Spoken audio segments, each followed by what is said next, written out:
Cinta seringkali datang tanpa mengetuk pintu, menyelinap di antara celah-celah logika dan menetap di sudut hati yang paling rahasia. Bahkan ketika keberadaannya dianggap sebagai sebuah kesalahan besar oleh dunia. Di antara deru kota yang tak pernah tidur dan bayang-bayang gedung tencakar langit yang dingin, tersimpan sebuah rahasia tentang pengkhianatan, pengorbanan, dan sebuah kebenaran yang sanggup meruntuhkan fondasi hidup seseorang dalam sekejap mata. Aris adalah seorang pria yang hidup dalam keteraturan yang nyaris sempurna. Seorang arsitek ternama di Jakarta yang dikenal karena ketelitiannya dalam membangun struktur bangunan yang megah dan simetris. Baginya, hidup adalah tentang garis lurus, sudut yang tepat, dan keseimbangan yang terjaga, persis seperti rumah tangganya bersama Maya yang telah berjalan selama 10 tahun tanpa riak yang berarti.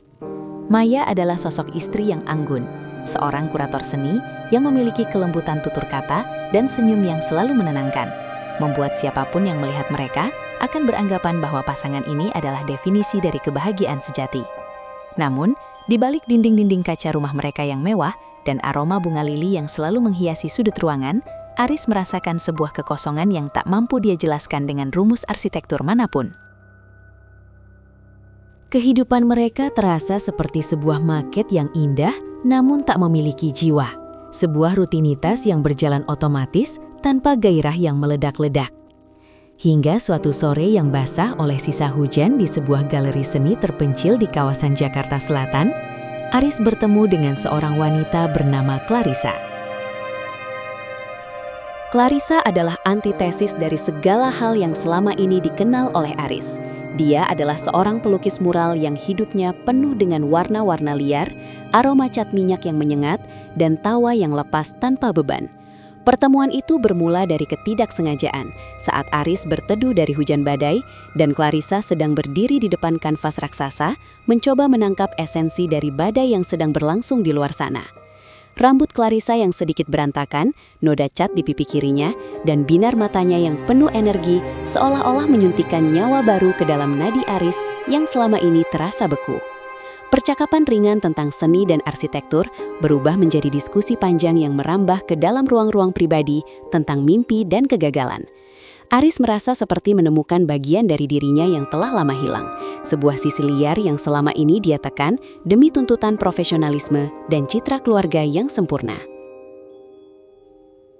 Tanpa dia sadari, ketertarikan itu mulai tumbuh menjadi benih-benih cinta yang terlarang. Sebuah perasaan yang seharusnya tidak pernah ada, mengingat cincin emas yang melingkar di jari manisnya. Hari-hari berikutnya menjadi sebuah rangkaian kebohongan yang disusun dengan sangat rapi oleh Aris, di mana dia seringkali beralasan memiliki proyek lembur di luar kota atau pertemuan mendadak dengan klien, hanya untuk bisa menghabiskan waktu bersama Clarissa di studio kecil wanita itu. Di sana, di antara kanvas-kanvas yang belum selesai dan aroma kopi hitam yang kuat, Aris merasa benar-benar hidup. Mereka akan menghabiskan waktu berjam-jam hanya untuk membicarakan hal-hal sepele, tertawa hingga perut terasa sakit, atau sekadar menikmati keheningan yang nyaman sambil menatap langit malam dari balkon studio. Clarissa memberikan Aris rasa kebebasan yang tidak pernah dia dapatkan dari Maya, sementara Aris memberikan Clarissa stabilitas dan rasa dikagumi yang selama ini dia dambakan. Namun, setiap kali Aris melangkah masuk ke dalam rumahnya dan mencium aroma parfum Maya yang lembut, rasa bersalah itu menghantamnya seperti palu godam, mengingatkannya bahwa dia sedang membangun sebuah kebahagiaan di atas reruntuhan pengkhianatan. Maya, di sisi lain tampak tidak menyadari perubahan pada suaminya. Dia tetap menjadi istri yang perhatian, menyiapkan sarapan dengan penuh kasih, dan selalu mendengarkan cerita-cerita Aris tentang pekerjaannya dengan penuh minat. Ketulusan Maya justru membuat Aris semakin tersiksa, karena dia merasa telah menjadi monster yang tega menusuk orang paling baik dalam hidupnya dari belakang. Konflik batin ini mulai mempengaruhi kesehatan mental Aris. Dia sering terbangun di tengah malam dengan keringat dingin, merasa seolah-olah seluruh dunia sedang menatapnya dengan pandangan menghakimi. Namun, pesona Clarissa terlalu kuat untuk dia lepaskan, dan cinta terlarang itu terus berkobar, semakin panas dan semakin berbahaya setiap harinya. Mereka mulai merencanakan masa depan bersama. sebuah rencana gila untuk melarikan diri dari kenyataan dan memulai hidup baru di sebuah kota kecil di Bali, di mana tidak ada seorang pun yang mengenal mereka. Dan mereka bisa mencintai satu sama lain tanpa harus bersembunyi di balik bayang-bayang. Suatu malam, ketika hujan turun dengan sangat deras, seolah-olah langit sedang menangis, Aris memutuskan bahwa dia tidak bisa lagi melanjutkan sandiwara ini dan bermaksud untuk berterus terang kepada Maya. Dia telah menyiapkan kata-kata di dalam kepalanya, menyusun kalimat yang paling tidak menyakitkan, meskipun dia tahu bahwa kejujuran ini akan menghancurkan hati istrinya berkeping-keping. Aris sampai di rumah dengan perasaan yang campur aduk antara takut dan lega karena beban ini akan segera berakhir. Namun, ketika dia melangkah masuk, suasana rumah terasa sangat berbeda dari biasanya. Lampu ruang tamu padam dan hanya ada cahaya remang-remang dari lilin yang menyala di atas meja makan, di mana Maya duduk dengan tenang sambil menatap sebuah amplop coklat besar di depannya. Wajah Maya terlihat sangat pucat, matanya sembab seperti baru saja menangis dalam waktu yang sangat lama. Namun, dia tetap berusaha memberikan senyuman tipis yang membuat bulu kuduk Aris meremang.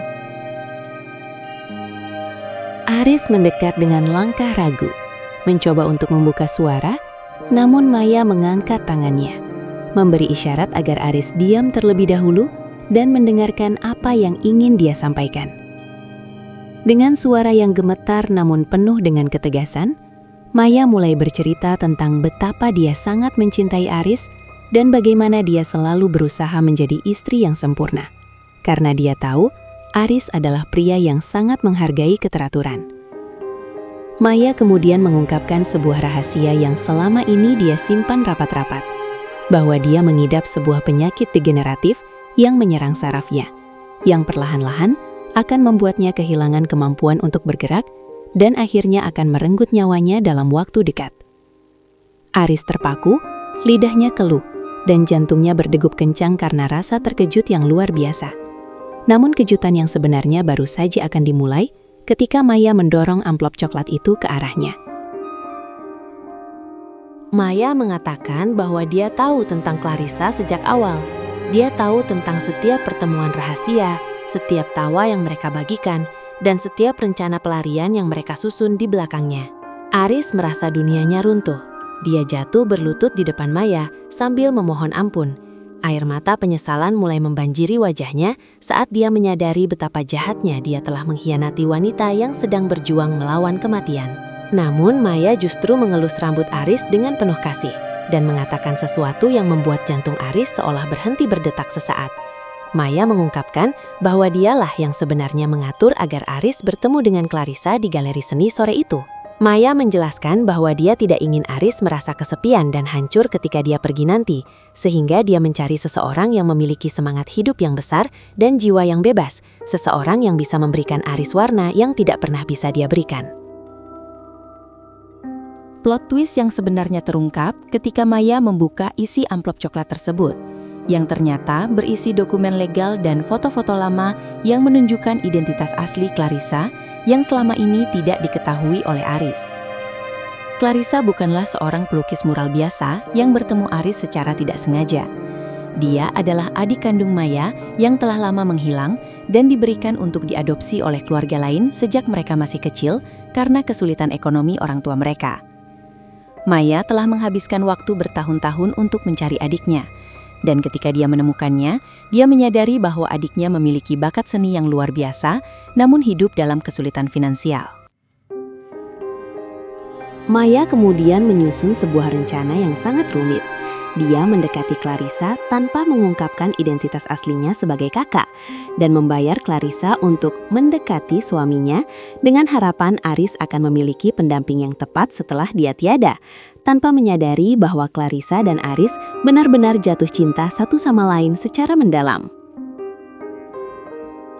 Aris terdiam dalam kebisuan yang menyakitkan, menyadari bahwa cinta terlarang yang dia jalani sebenarnya adalah bagian dari skenario pengorbanan yang tragis dari istrinya sendiri. Namun ada satu hal lagi yang tidak diketahui oleh Maya. Aris dengan suara parau kemudian mengakui sebuah kebenaran yang tak kalah mengejutkan, bahwa Clarissa sebenarnya sudah tahu sejak lama bahwa Maya adalah kakaknya.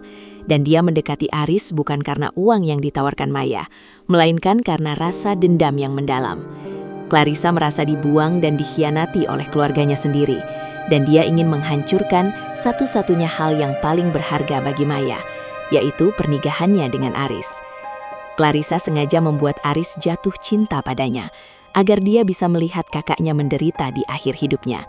Sebuah pembalasan dendam yang dingin dan terencana dengan sangat rapi, di balik kedok keceriaan dan seni yang dia tunjukkan.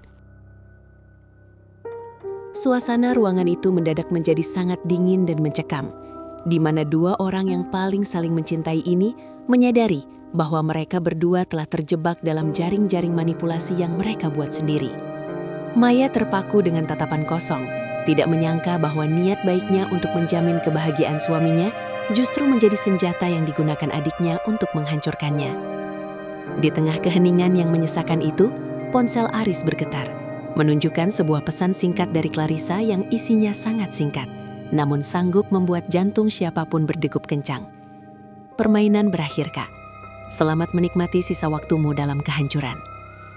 Aris menatap Maya yang kini mulai mengalami serangan syaraf akibat guncangan emosional yang terlalu hebat.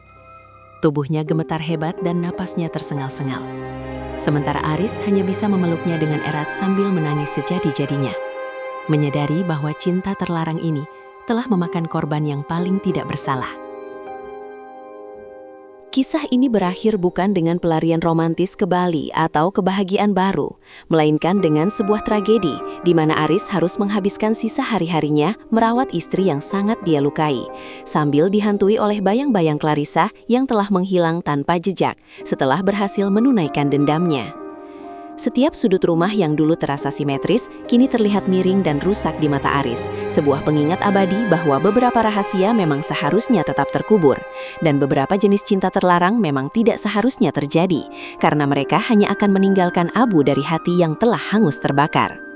Penyesalan Aris menjadi penjara yang lebih kejam daripada jeruji besi manapun, sebuah hukuman atas ketidakmampuannya untuk menghargai apa yang dia miliki sampai segalanya benar-benar hancur tak bersisa, menyisakan sebuah narasi kelam tentang betapa rapuhnya kesetiaan manusia ketika dihadapkan pada godaan dan dendam yang berselimut kasih sayang semu. Dalam kesunyian malam yang panjang di rumah besar itu, Aris seringkali duduk di ruang tamu, menatap kursi kosong di meja makan tempat Maya biasa duduk, dan membayangkan apa yang akan terjadi jika dia tidak pernah berteduh di galeri seni sore itu. Dia menyadari bahwa setiap pilihan yang dia buat, setiap kebohongan yang dia ucapkan, dan setiap detik yang dia habiskan bersama Clarissa telah membawanya ke titik nadir ini. Maya, meskipun fisiknya semakin melemah, tetap menunjukkan ketabahan yang luar biasa. Tidak pernah sekalipun menyalahkan Aris atas apa yang terjadi, yang justru membuat Aris merasa semakin kecil dan tak berharga. Kehidupan mereka kini berjalan dalam keheningan yang penuh dengan kata-kata yang tak terucapkan, sebuah komunikasi melalui tatapan mata yang penuh dengan duka dan permohonan ampun yang tak pernah benar-benar bisa menghapus luka di masa lalu. Seiring berjalannya waktu, penyakit Maya semakin parah, hingga dia harus menghabiskan sebagian besar waktunya di tempat tidur. Dan Aris dengan setia berada di sampingnya, melepaskan seluruh karir dan ambisinya hanya untuk bisa memberikan kenyamanan di detik-detik terakhir istrinya. Dia belajar untuk mencintai Maya kembali dengan cara yang berbeda. Sebuah cinta yang lahir dari rasa bersalah dan penebusan dosa yang mendalam, meskipun dia tahu bahwa waktu mereka sangat terbatas. Di sisi lain, dia tidak pernah lagi mendengar kabar tentang Clarissa. Seolah-olah wanita itu hanyalah hantu yang datang untuk menguji dan menghancurkan hidupnya, sebelum akhirnya lenyap ke dalam kegelapan. Namun, setiap kali dia melihat lukisan atau mural di jalanan, jantungnya akan berdegup kencang karena takut sekaligus rindu. Sebuah paradoks emosi yang akan dia bawa hingga ke liang lahat. Pada akhirnya, kisah cinta terlarang ini menjadi sebuah pelajaran pahit tentang harga dari sebuah pengkhianatan dan betapa rumitnya hubungan antar manusia yang didasari oleh motif-motif tersembunyi. Tidak ada pemenang dalam cerita ini, yang ada hanyalah jiwa-jiwa yang terluka dan kenangan yang pahit tentang apa yang seharusnya menjadi kebahagiaan, namun berubah menjadi bencana. Aris belajar bahwa arsitektur hidup tidak bisa dibangun hanya dengan logika dan keindahan fisik, melainkan butuh kejujuran dan integritas sebagai fondasi utamanya. Sesuatu yang dia sadari terlambat setelah seluruh bangunannya runtuh berantakan. Dan di saat-saat terakhirnya, Maya membisikkan kata-kata yang akan selalu terngiang di telinga Aris. Sebuah kalimat yang merangkum seluruh tragedi mereka. Cinta tidak pernah salah, Aris. Yang salah adalah cara kita memainkannya. Kisah ini meninggalkan sebuah tanda tanya besar bagi siapapun yang mendengarkannya. Tentang sejauh mana kita benar-benar mengenal orang-orang yang paling dekat dengan kita. Dan apakah cinta sejati memang menuntut pengorbanan yang begitu ekstrim hingga harus mengorbankan diri sendiri dan orang lain. Aris kini hidup dalam kenangan. Sebuah hidup yang linear namun penuh dengan penyesalan yang melingkar. Menanti hari di mana dia bisa bertemu kembali dengan Maya, dan mungkin di kehidupan yang lain mereka bisa memulai segalanya dengan benar. Tanpa ada rahasia, tanpa ada Clarissa, dan tanpa ada cinta terlarang yang menghancurkan segalanya. Kegelapan di dalam rumah itu kini menjadi teman setianya. Sebuah ruang hampa yang mencerminkan hatinya yang telah mati bersama dengan perginya wanita yang paling tulus mencintainya. Meninggalkan sebuah narasi yang akan terus diceritakan sebagai peringatan bagi mereka yang berani bermain dengan api pengkhianatan di balik topeng kesetiaan yang rapuh. Detail sensorik dari setiap momen dalam cerita ini, mulai dari aroma lili yang memuakkan hingga dinginnya marmer yang dia pijak, menjadi saksi bisu atas kehancuran seorang pria yang memiliki segalanya, namun kehilangan semuanya karena satu kesalahan fatal. Aris seringkali menemukan dirinya menatap ke arah jendela, melihat hujan yang turun dengan pola yang sama, seperti saat dia pertama kali bertemu Clarissa. Dan dia akan merasakan sesak yang sama di dadanya, sebuah pengingat bahwa waktu tidak pernah benar-benar menyembuhkan luka. Dia hanya membiasakan kita dengan rasa sakitnya. Dan di tengah kesunyian itu, dia seringkali merasa seolah-olah mendengar tawa Clarissa yang jauh. Sebuah tawa kemenangan yang mengejek kegagalannya sebagai seorang suami dan sebagai seorang manusia. Sebuah gema dari masa lalu yang tak akan pernah benar-benar bisa dia tinggalkan. Setiap hari yang dilalui Aris kini terasa seperti pengulangan yang menyakitkan, di mana dia harus menghadapi kenyataan bahwa dia telah menghancurkan dua kehidupan sekaligus, hanya demi sebuah fantasi sesaat yang ternyata adalah jebakan maut. Dia melihat foto pernikahannya dengan Maya yang masih terpajang di dinding, melihat senyum tulus istrinya yang dulu dia anggap membosankan, dan kini dia menyadari bahwa kebosanan itu sebenarnya adalah bentuk dari kedamaian yang sangat mahal harganya. Dia meraba permukaan meja kayu, tempat dia dan Clarissa dulu sering duduk bersama, merasakan serat-serat kayunya yang kasar, seperti perasaannya saat ini, hancur dan tak lagi memiliki kehalusan yang dulu dia banggakan. Kehidupan Aris telah menjadi sebuah monumen kegagalan, sebuah struktur yang berdiri namun tak lagi memiliki fungsi, hanya menjadi tontonan bagi sunyi dan saksi bagi waktu yang terus berjalan tanpa peduli pada duka yang dia tanggung. Di akhir perjalanannya, Aris menyadari bahwa cinta terlarang itu bukan hanya tentang dia dan Clarissa atau dia dan Maya, melainkan tentang pertempuran antara ego dan nurani yang dia kalahkan dengan telak. Dia harus menerima kenyataan bahwa kebenaran seringkali lebih menyakitkan daripada kebohongan yang paling manis sekalipun. Dan bahwa plot twist dalam hidupnya bukanlah tentang siapa yang mengkhianati siapa, melainkan tentang bagaimana dia telah kehilangan dirinya sendiri dalam proses mencari sesuatu yang sebenarnya sudah dia miliki sejak awal. Kisah ini pun ditutup dengan gambaran Aris yang berdiri di balkon rumahnya, menatap lampu-lampu kota yang berkelap-kelip seperti harapan-harapan yang telah padam, sambil memegang erat tangan Maya yang semakin dingin, menunggu datangnya pagi yang mungkin tidak akan pernah lagi membawa cahaya bagi jiwanya yang telah gelap. Terima kasih telah menyimak kisah yang penuh dengan emosi dan pelajaran hidup ini hingga akhir. Semoga cerita ini bisa menjadi bahan perenungan bagi kita semua tentang arti kesetiaan dan kejujuran dalam sebuah hubungan. Jangan lupa untuk klik tombol subscribe dan like jika kalian merasa cerita ini menyentuh hati atau memberikan perspektif baru bagi kalian. Karena dukungan kalian sangat berarti bagi perkembangan konten-konten naratif berkualitas lainnya di masa depan. Sebagai penutup, kami ingin bertanya kepada kalian semua. Kira-kira dari lokasi mana kalian sedang menonton video ini sekarang? Tuliskan kota atau daerah tempat tinggal kalian di kolom komentar di bawah, agar kita bisa saling menyapa dan mengetahui seberapa jauh kisah ini telah berkelana menemui para pendengarnya. Sampai jumpa di kisah-kisah selanjutnya yang tak kalah mendalam dan penuh kejutan. Tetaplah jaga hati dan hargai setiap detik kebersamaan dengan orang-orang terkasih sebelum segalanya menjadi kenangan yang tak bisa diulang kembali.